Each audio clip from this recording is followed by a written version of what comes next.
back. We're live. We're here. We're here. It's Thursday. We're here. You know, everything is in order in the universe. That's what. I'm Jay Fidell, having a wonderful time on ThinkTech every day with people like you. Okay. Thanks, Jay. Mary Saunders, thank you for joining us today. What? Thank you for joining us today. I'm glad to be here. Thanks for having us. So we lost sound. Oh, sorry. Anyway, okay, so it's Family Promise. And here on United We Stand, which is dedicated to Aloha United Way, which provides charitable contributions to a number of, what do you call it, social safety net organizations like you guys. We're calling this the promise for our families. That's taken off Family Promise, but you knew that. And okay, so Family Promise is an organization that I'm familiar with because we have talked to Christy McPherson a couple of times about it, and she has told us a lot about it. So I warn you now, I know. That's good. I'm glad you know about us. You're the CEO? I'm the executive director. It's the same thing. Well, close enough. Okay, yeah. So what is it? I'll let you tell me rather than I tell you. Okay, I'll tell you, even though I know you know, but I know other people don't. So Family Promise of Hawaii offers housing and support services to families with children who are experiencing homelessness. So it usually takes us about 3 to 4 months of families being in our program for us to find them housing, and in that time, they're with us getting shelter and meals. They can do their laundry, take daily showers, as well as get weekly case management, which is how they find their housing, is through that financial literacy piece that's included in their case management. Why just families? What about all the other homeless people? We're actually part of a national model, Family Promise. So because of the way our model works, we're very unique. We don't operate like a traditional shelter. So we have 2 day centers, one's in Kailua and one's in Chinatown, that's open 365 days a year. So we're open every day because our families don't have a holiday from their homelessness. So Christmas Day, Thanksgiving Day, we're there, the families are with us. But at night, they're actually sheltered and fed by different interfaith congregations in the evening. That's the food department, but it's dinner. In your premises, though. You're supplying them the shelter. Yes, but the interfaith congregations actually provide the overnight facilities. Oh. So the families leave the day centers at 5. We have van drivers that shuttle our families to and from the day centers to the hosting site for that week. So they actually go for dinner at a different interfaith congregation for 7 days at a time. So every 7 days, the families are going to a different hosting site. And that's where the interfaith congregations come on board. And it's really unique in that we're involving the community in a really important social issue. They get to know our families. It's a model that's been around since 1988. Why do they have to move from week to week? Well, because I have 30 host sites. So 30 congregations provide shelter and meals at their actual facilities. And then additional congregations come in and help provide meals and additional volunteers. So if you're a host site for Family Promise, you're hosting 4 times a year for a week at a time. So it's manageable. It's about, Why don't you just leave them in one place? Because that way more people can get involved, and it's less. If one facility is doing it, then they're providing all of the shelter and meals. This way, it's manageable for more people to get involved. It's a tangible way for the community to get involved with helping the homeless, but it's really just once a quarter. And so that way we get more people involved, and it's not as much of a burden, I guess. When you say more people involved, you mean more interfaith people? More volunteers, more congregations. More congregations. Yes. You can spread them around, and they don't have the grind of doing it every single week. Exactly. And we say congregations instead of churches because they're not all churches. Some of them might have the Buddhist temples and the Jewish temples, as well as the Christian and Catholic churches. Interesting. So that you depend on this. This is part of your model. It's a huge part of our program. You have to go out and talk to them and say hi and say, would you like to join our rotation? Well, it's definitely, yes. We recruit them, we train them. It's definitely a huge part of the program is getting the community involved. There are 187 Family Promise affiliates nationwide in 41 states. Like you? Yes, and so we have 2 of them here in Hawaii, one in Kailua and one in Chinatown. What about Maui? We haven't gone out to the outer islands yet. Wouldn't that That's a be- possibility. I mean, they have obviously. homeless there, I know that. Yes, they do. And the Big Island and. Yes, they do. for that matter, And you're back Kauai. to your question about why just families. Part of that is the way the model is set up, the families are sleeping out in the community every night. So we do serve a very specific niche of homelessness, which is families with minor children. 100% of our families have one parent who works full-time. Oh, that is So- interesting. I want to talk to you about that. Yeah. But explain to me, why does it have to be families? I mean, wouldn't this, suppose I organized a parallel organization called Single Person Promise. That'd be great, because then there would be some place for them to go. So we're Okay. part But of the I national could follow model. exactly the same model, couldn't I? You could. Same model. You could. Rotate it around the could. interface, rotate it around the people who provide the food. You could. The same thing. Yeah. And have a day center for them to spend their time Right. and all that. Yeah, so the model was set up for families, and it's not that. Well, I think I know why. I'll Yeah. tell you why. Okay. Why I think. Oh, okay. Because families are, A, they need to be rescued. There's more than one person Mm-hmm. in a family. And B, families are more rescuable because there's more than one person in the family. Right. And so it's an effort that is A, more required, and B, more likely of success. Am I right about that? And I think it's really hard to see children out on, it's hard to see anybody out on the Tugs streets. at your heart. It does, and I think that the way with our volunteers, our community volunteers that are involved, I mean, I have over 1,000 volunteers on Oahu. And so they bring their families to volunteer, to bring dinner to the families, and they're eating dinner with our families. You know, we don't operate like a soup kitchen where we serve our families. We actually all sit down and eat together. And so I think Family style. Family style, yes. And so it's families of volunteers helping the families that are in our program, and the kids all play together. It's a very successful model. It really works. What about the graduation process? So it takes us about 3 to 4 months to have a family go through the program. The program's totally free while they're with us, and we provide them with all of the hygiene necessities, diapers, wipes, deodorant, shampoo, as well as bus passes if they don't have a vehicle. Boy, the idea of having a small child with diapers in a homeless family just kills me. I have 2 babies one was just born a few weeks ago, and I have another baby that's probably about 3 months now that are in the program. That's a bone crusher. Yes, Can you it is. imagine? It is. Yeah. So this is really important. I mean, envisioning them in Kaka'ako in a tent on the street with all the stuff that goes on there. Right. It's hard to do that. Yes. Yeah. So, the thing you mentioned earlier, Mary, I want About the to get working to that. families.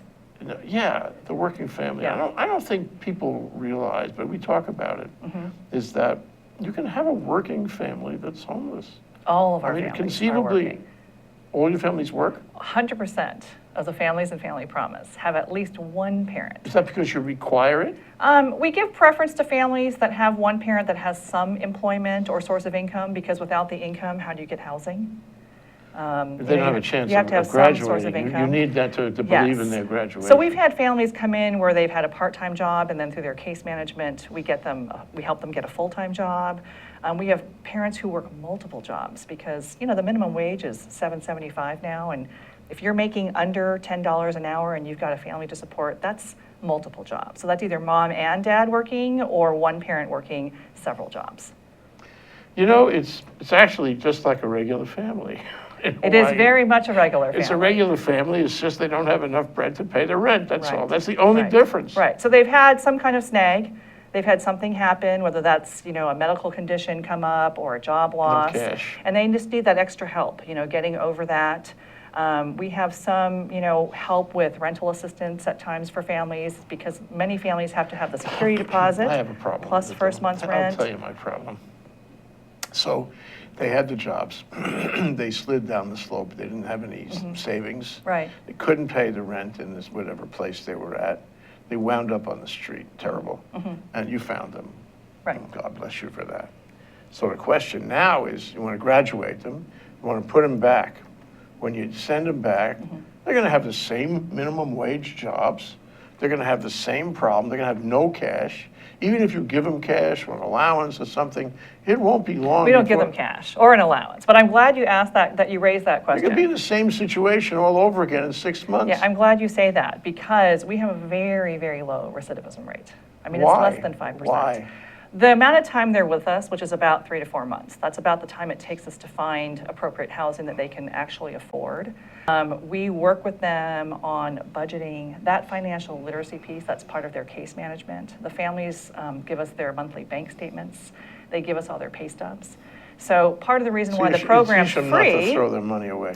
Right. So when you get them in, right, when you do a history, when you teach them the financial literacy, you're going to find out what they were illiterate about. You're going Yes. to find out their bad habits. Yes. What kind of bad habits do you find?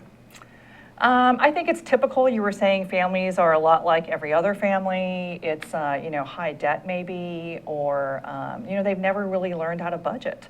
And so there's a needs and wants assessment. You look at what their income is because they're submitting their bank statements as well as their pay stubs.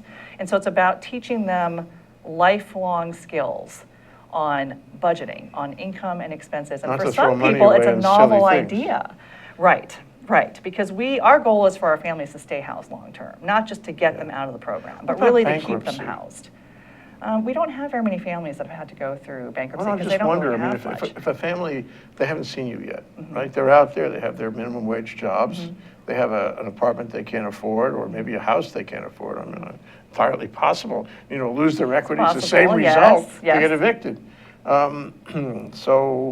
If they go to a lawyer, not to say they could find a lawyer who'd talk to them about this, but they go to a lawyer or legal aid or something, and there's a lawyer's, there's a lawyer's program, legal services. Volunteer program. legal services. Yeah. Right. Yeah, that does the same thing. Right. I mean, why wouldn't the lawyer say, you actually have too much debt? You've been accumulating debt, and, people are demanding you pay down your debt, so you don't have any cash to pay the rent, and you're in a no-win situation. File bankruptcy. The landlord can't throw you out if you file bankruptcy. You're not going to lose your house, at least not right away if you file bankruptcy. Stave off, the dark side. Right. File bankruptcy. Do they ever do that? The families we see in Family Promise really aren't at that level where they would have owned something before. We do have a lot of Micronesian clients and Chukis that are coming as part of COFA.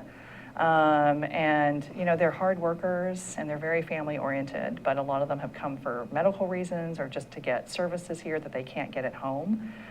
So we're not really working with families that have filed for bankruptcy. And Okay. and our families, that's not to say they don't have debt, but maybe not that kind of debt. This thing about literacy is really important. I mean, it's the secret sauce. It's the secret sauce of the It is. sesame bun. It is. I never thought about it that way, Jay, comparing it to a hamburger, but that's good. The difference between a family that has recidivism and a family that Right. doesn't Right. is that they're smarter the next time about how they handle these meager earnings they earn in their minimum wage jobs. And Right. it proves that you can do it. You just Right. have to do it. You have to be trained. I went to a program in Keala High School in Okay. Kona. It's hard to say. Huh? That's hard to say. It took me a while. I have to admit that. And the principal there was a great guy, and I'm trying to remember his name. He was really a great guy. I want to say Murakami. They had lessons for the kids about financial literacy. How can you manage in this world? Which is a really good class to offer. Yes, and P.S. How to balance your checkbook. The class was open to the parents of the kids. So the kids and the parents came to the class because the school understood that it began at home. Yeah, That it's was a the great problem. idea. It's a great idea. And just like, there's a lot of COFA people there. Yes. And is it COFA, did I get it right? Yeah. Yeah. They were beset with the same issues you're talking about, Right. even on the neighbor island. And the solution, the special sauce was financial literacy. Right. So Just families the can way- do it. Yeah. They can do it. Yeah. They're already working. Yeah. For sure, our families are working. And Yeah. so I think that's what people don't understand, Yeah. is that you can have a job, you can be drug-free, and still not have a place to live. Many of Right. our families come to us living in their cars on the beaches, or they've overstayed their welcome and gone from relative to relative and Right. literally have nowhere else to go. We'll take a short break. We Okay. don't have any place else to go either. Okay. We're going to stay right here, right? Okay, and we'll come back in a minute. That's Mary Saunders. She's here from Family Promise. She's the executive director, and we're calling the show Promise for Our Families, which I like. Here on United We Stand. We'll be right back.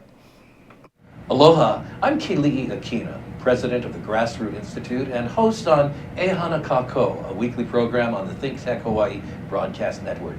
Ehana Kako means let's work together. Think of the sad alternative, let's not work together. Here in Hawaii, with all of our diversity and the richness of the people, it's important for us to come together around issues on the basis of what's right, and what's good, and what's going to serve the common good. And that's what we try to do at Ehana Kako.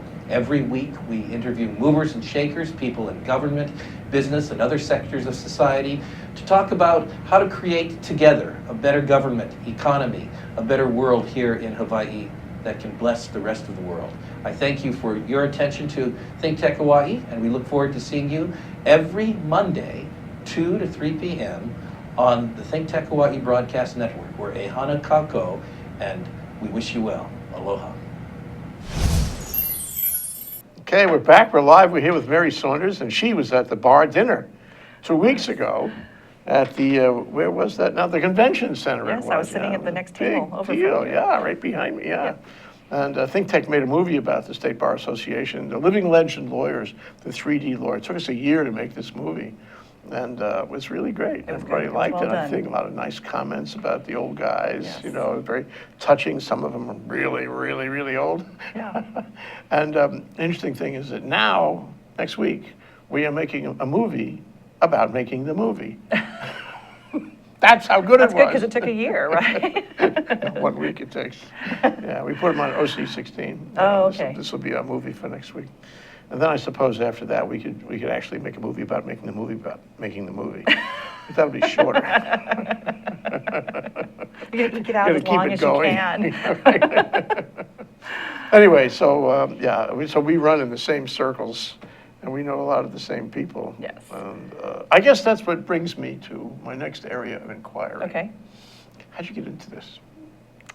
Greg, actually. So Greg Markham, who's the president of the bar this year, And which is you're- why I was at the you're dinner. related to him. Yes, that's why I was at the dinner.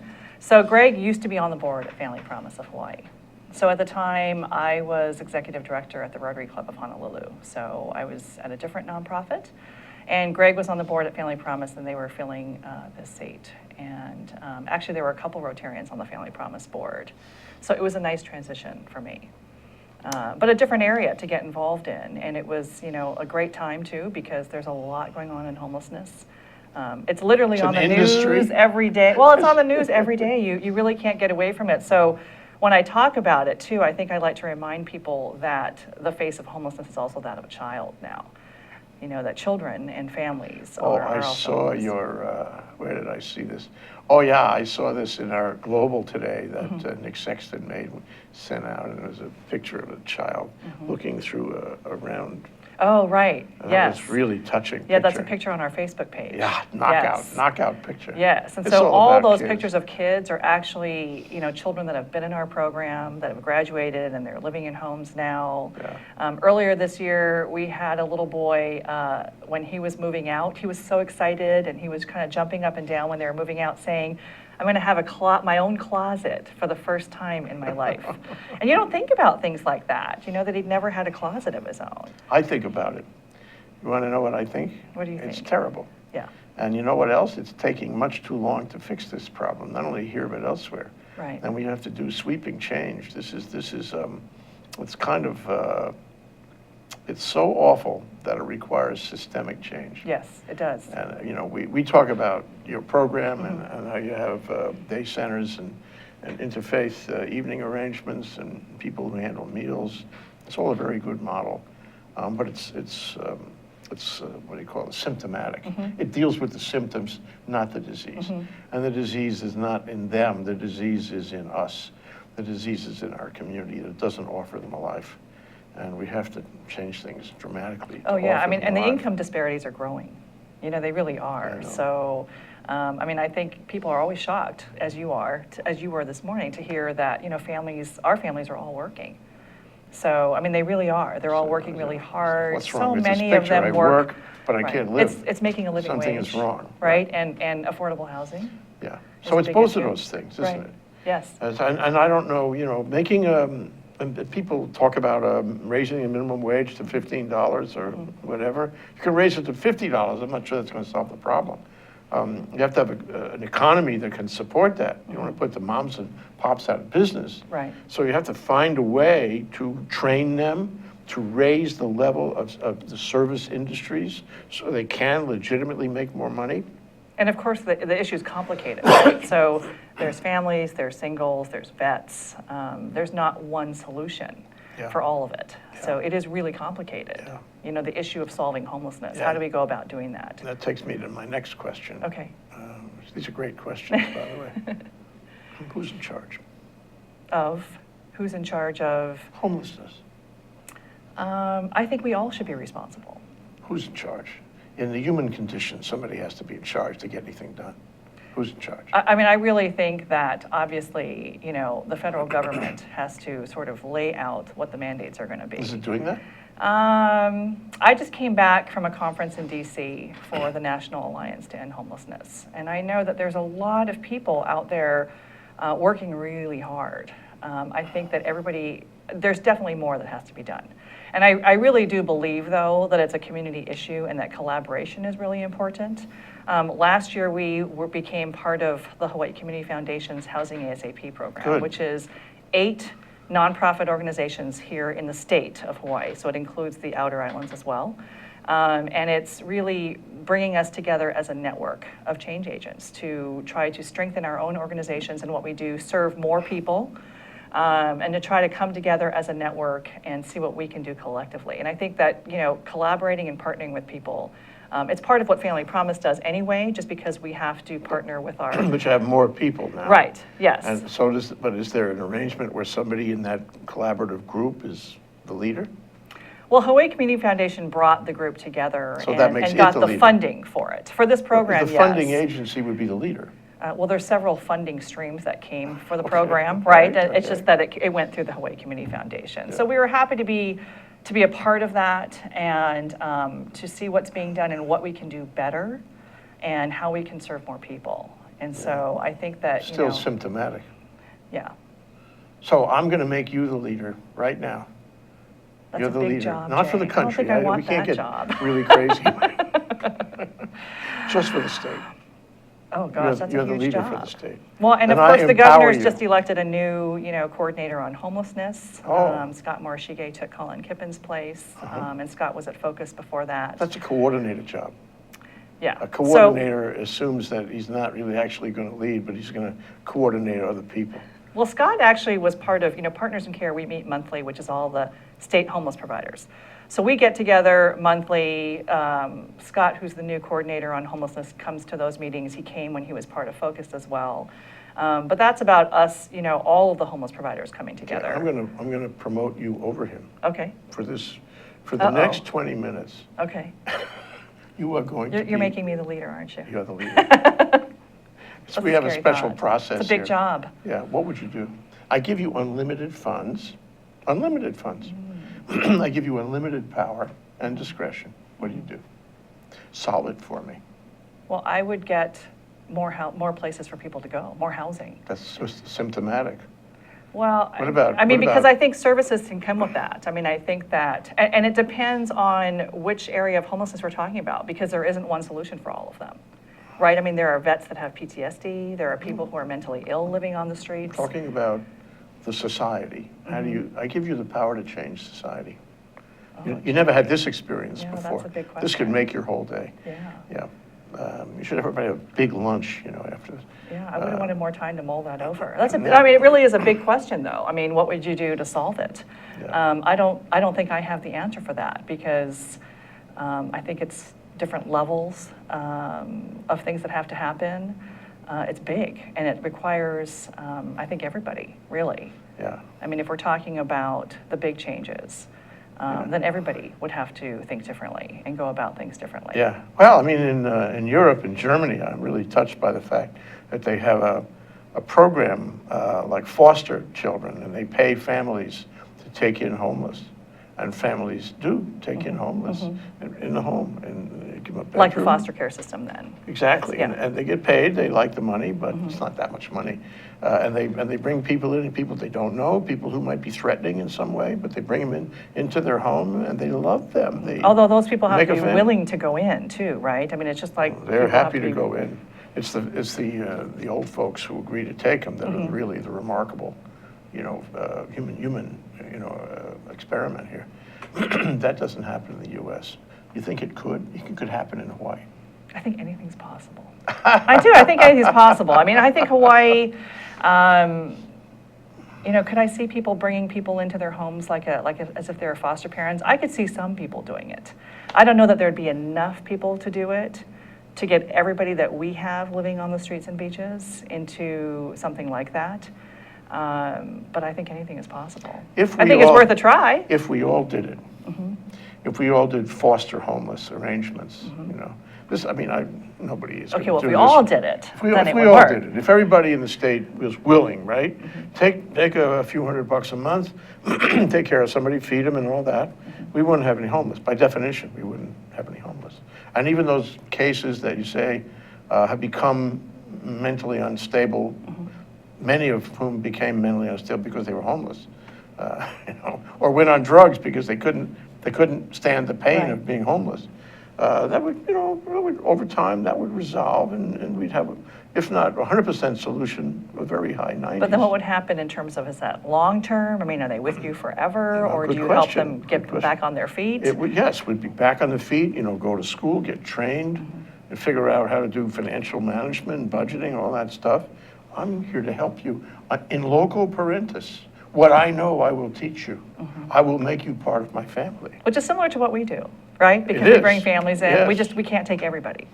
And we do have a wait list, so we can't serve everybody at once. We wish we could. But it is kind of what we do. We bring them in for 3 or 4 months. What I'm saying, though, is that if you look for a systemic solution, it might be in there somewhere. I mean, what we have is over the last 50 years anyway, a change in the way the family works. We don't have enough families nurturing enough people. I mean, it's not a religious issue. It's not even really a social issue. It's a community issue, major consequence. Anyway, I just mention it to you as one thing you, as the person in charge, could consider. For the next 20 minutes, right? Or 15 Well, minutes it's that I'm actually in, 15 that I'm in minutes, yeah. charge. In fact, now that you said that, you reminded me we have to take a break. Okay. So we're going to come back. Okay. And we're going to talk about exactly how far you could get from where you are now. All right. Okay. How would you, for example, improve the system that you're involved in right now if you had a chance to do that? Okay. Handle more people, so forth. I'm Jay Fidell. It's Mary Saunders. We're talking about Family Promise, one of my favorite charitable organizations, actually. Thanks, Jay. We're talking about Promise for Our Families here in United We Stand. We'll be right back. This is Alice Lee Hagan, host of ThinkTech Hawaii Business Education Spotlight. My show here at ThinkTech Hawaii is every Thursday from 3 to 4 in the afternoon. I bring in interesting guests from Hawaii, the mainland, and hopefully international guests in the future. Do join us on Thursday from 3 to 4 p.m. ThinkTech Hawaii Business Education Spotlight. Aloha. Hi, I'm Chris Leatham, and I'd like to invite you to come and watch my show every Wednesday at 3. I'm interested in a variety of issues that have to do with politics and our local business economy. And I'd like to bring on guests who like to talk about everything from technology to social media to what we can be doing to improve our environment. And so I'd like to invite you every Wednesday at 3 to stay and watch my show here with ThinkTech Hawaii. And I'll see you there. Okay, we're back. We're live. We're here on camera one. That's where we are. Here in ThinkTech, in the core of downtown Honolulu in Pioneer Plaza. And we're here with Mary Saunders talking about Family Promise. She's the executive director. And that's one of my favorite charities, as I have mentioned to her. I really believe in the way it works. And it has all the right sensibilities, and it does good work. So many organizations, though, do homeless. Yes. And at first, I used to ask people the question, isn't it redundancy? Aren't you guys doing the same thing the next operation is doing? We have hundreds of organizations all focusing on homelessness. But then I came to a better point, and the better point is it's okay. We need to do that. We need to attack this problem from Right. every And it would be side. nice if there wasn't a need for all of us, right? I mean, that would be nice if, but unfortunately, that's the situation. We have a fairly long wait list too. Yeah, I wanted to ask you about that. Yeah. So if you have a family, a long wait list, that means that if you had more resources, you would have a shorter wait list, right? You could Yes. do more and therefore satisfy the people waiting online. Right. So why don't you do that?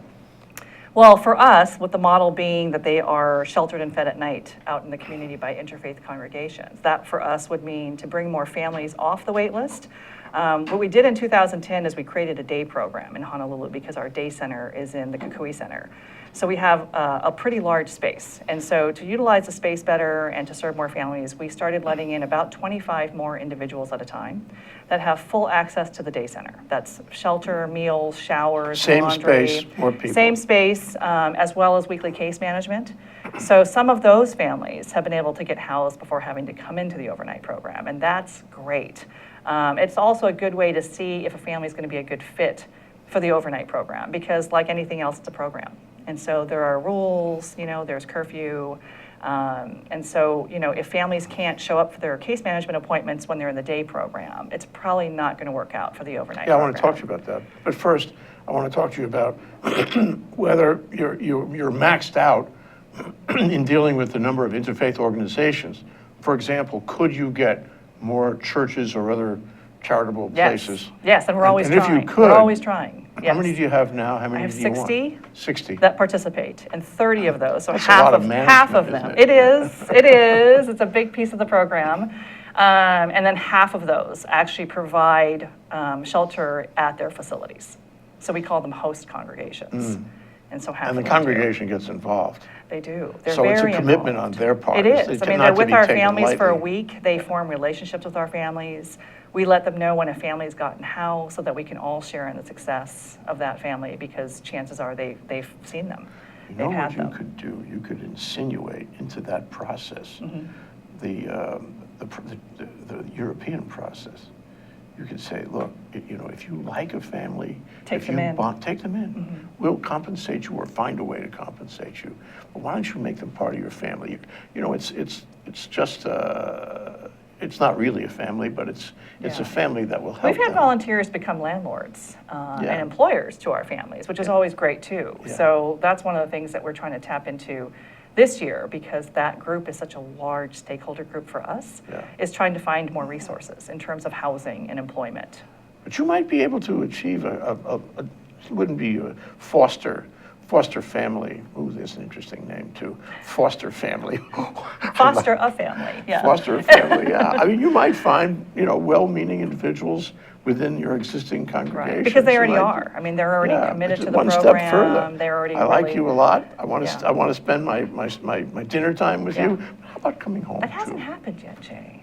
But it's possible. Yeah. We've had them, like I mentioned, become landlords, but we haven't had them invite them into their own homes. Yeah, who knows? So, space is limited in Hawaii, Yeah, but right? the number of people who are homeless is increasing, am I right? It is. It's serious. A little bit, yeah. So you talked about the failed families, the ones who you had hopes for, but who couldn't stay in the program because they couldn't follow. What's that like? What happens? Part of that, some of the families that we've had to release from the program have been, non-compliance of program rules. And that might be using drugs, because our families are out in the community every night. That is something, all of That our would be families have horrendous to be abuse drug-free. is what it would be. So we have Hiding had the families. hand that feeds you is Well, why. and so we've had families that just, one parent, or even we've had a teenager.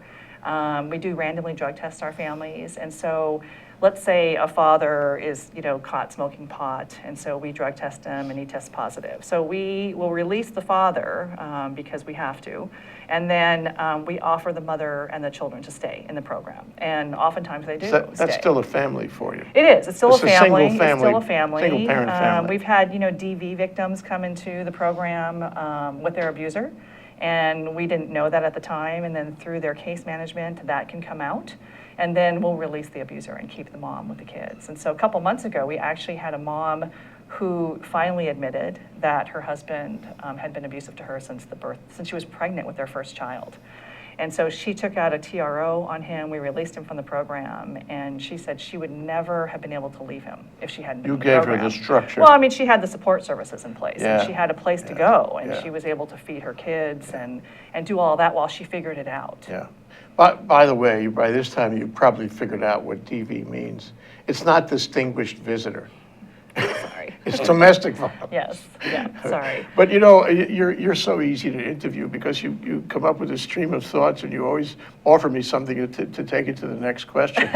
So the next question that I come up with, and it sort of relates to you. You were in the Rotary or managing the Rotary. Right. And that was a charity, but this appealed to you more, probably because it was more to the heart of the community. Right. More value in terms of just spending your time and benefiting people, and to your credit. But you know, everybody who works in the social safety net, in my view, is a person who gives to the community a lot. I can't think of the word right now, but it's like a social worker. And you're doing case management, you're caring about other people and all that. So you have staff that run around with these 60 places. You have staff that run around with these Actually, 1,000. Jay, I have 3 full-time staff. That's all? I have 3 full-time staff. So Christy, who you had See how wrong on you can several be. years ago, she's an LCSW. She's a licensed clinical social worker. And then I have a volunteer coordinator who's full-time, who helps do the rotation schedule for all of those host sites. She is the point of contact for all of our volunteers, and she's my assistant. And then I'm the director, and we run the 2 day centers. And then I have part-time van drivers who drive our families lot of every work. day. And we have house managers that are our weekend coverage, because we're open 365 days a year, but we really don't want to work 365 days a year. Oh, you're gonna so make we have systems. weekend coverage for You the gotta make centers. systems. How computerized are you with all these things happening? We're all on the computers, and you know, we're on the HMIS, which is the Homeless Management Information System, which feeds into the state, and Christy puts all of the family information in there. So it is a lot of work for 3 full-time staff. Yeah. But Can it's a you labor of handle it? love. Can you handle It it? is. I mean, I think that as stressful as it is and as busy as it is all the time, because we're on call 24/7. Really? Yes. Example of a 3 o'clock in the morning call. What kind of subject matter? Families going to the hospital, or you know. You of care that folks- much you would go down and do something The about last it? tsunami evacuation we had, our families were staying at a congregation that was in an evacuation site. So we had to evacuate them and pick them up and take them somewhere. So those are the kinds of things that happen after hours. Because there's all these moving parts. There are a lot of moving And you're ultimately parts. responsible for them wherever they are. I am responsible for that. Wow, Yes. that's a burden. But at the end of the day, Yeah. I know that I'm helping somebody. Yeah. And that is worth it. Are you trained in social work? I'm not. Do you see yourself as I have a degree in social English worker? literature. It shows. No, I'm not a social worker. I think that you don't have to be a social worker, though, to really care about what's happening to families. I'm a mother, though I have 3 children. So, you know, we have young children in our program all the time. And I think about that, you know, what that would mean if you were living in your car. Christy and I are both single moms too. So if we didn't have family to fall back on, or we didn't have our education to fall back on, what would happen if we had a job loss for a period of time? You know, we know that we could be in a situation that is not that different from our families. And I think that that's what a lot of people don't realize, is how many paychecks away are you from not making the rent or the absolutely. mortgage. And I think that is, you know, it's a thought that all of humanity must have. There, but for the grace of God, go I. Yes. One paycheck away, one bad month, one loss of some kind or another, Exactly. some catastrophe, some illness, you're in the same place. So you better appreciate life, the life they lead. Right. Because you may have to lead the same life someday. Right, and lucky, you know, it's great for those who haven't had to think about that.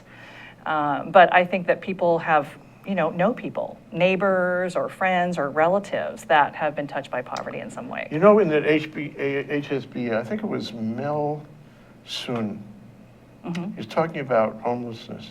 We couldn't put all of what they said. We only had, 29 minutes or whatever it was. A lot of it got lost on the cutting room floor, but Right. but we do have a lot of YouTube. Right. I appreciated that when I saw the video too, that was tied into the evening's prayer that night at the dinner as well as on the video. Yeah. Yeah. That people are thinking about it. I mean, Well, we were at yeah. a bar association dinner, Yeah. and Yeah. people were mentioning homelessness. Yeah, And and he so- did. Mel Soon, Yes, yes. who was a judge in the latter part of his career, and we interviewed him as a judge. But what he said was, there was no homelessness back when in Hawaii. Hawaii was special, maybe special in the country. It had a special culture point about it. People took care of you. The community took care, your family, your calabash took care. Everybody took care. There was nobody homeless. Well, I'm So sure many- there were some. I'm sure there were a few, Well, but I think it certainly wasn't at the The ones who had level. no social skills. Right, you know? right. Well, I don't remember ever seeing encampments when I was growing up in the 60s. I don't remember driving around through Honolulu and seeing that. Certainly there were, homeless people. I used to see, I was born and raised in Kailua, so we have, Mango Man, who's been there for a really long time. I know And him. Yes. He gets around, Yeah. Mango Man. He leaves Kailua. Mango Man is a guy who comes on your backyard and takes mangoes off the mango tree. That's how he lives. He's actually a vet. Yeah. Yeah, from Kaneohe. So I don't even live in Kaneohe. I know Mango Man. yeah, I mean, it was definitely there. I think it just wasn't as prevalent as it is now, for sure. Yeah. And I understood where he was coming from. That it was different then. People did take care of each other, I think, and somehow maybe we have moved away from that. And not all of us have forgotten, but I think that I think it kind of becomes about taking care of yourself, and we forget about that you're part of a community. Community, Yes. operative community. Yes. And common good, and for the benefit of the community, which, to your credit, and I admire everyone who does this, you're doing it for the benefit of the community, and not everybody works that way these days. Not in the 21st century, they don't work that way. Right. But what do you see as the future? Do you think about the future? I do, and I think that I remember when we were becoming a part of the Housing ASAP program, and I was talking to HCF about, it's about ending family homelessness, and this is what the program is about specifically. And I said, I would love to work myself out of a job where there was no longer a need for me to be at Family Promise because Go back to the there wasn't a Rotary? need. Well, no, I could do something else, but that there wasn't a need for Family Promise because Yeah. there were no longer families that were homeless. Yeah, it's all I about think that. anything is possible. I think that, if we all work hard and collaborate, I think that we can really bring about big change and get people off the streets. You have a tweet. We can't close the Oh, show okay. without looking at your tweet. Mark Ward says, thank you for all that you are doing, Mary. Thanks, Mark. that nice? That's nice. Yeah. Very nice. Yeah. Okay, that's the DI camera. That's Okay. David Ige, DI. Okay. Okay, and for this moment in time, 1 minute, Okay. you have an opportunity to talk to him Okay. about Family Promise and about your thoughts for the community. Why don't you say something? Say what's Okay. on your heart. Okay. Well, I mean, we know Scott Morishige, who you've just, nominated as the state coordinator of homelessness, and so we know Scott's used to working with us. There's a lot going on in the homeless community right now with the coordinated entry system. We have a new HMIS database system that's coming up. And so really working together with the state and the city and the homeless providers. I think that together, if we all work together and communicate, I think it's really important, and I think that we can really, move those people who are in encampments off the streets and get them somewhere. We need more housing for them. We need, better wages for people who work really hard, but also we need some place for them to go. When we do the sit-lie and we, people move around, they need somewhere to go. Yeah. Mary Saunders, Family Promise. We're talking about promise for our families. United we stand. Thank you so much for appearing Thank you, with us. Jay. It was Aloha. great to be here. Thank you.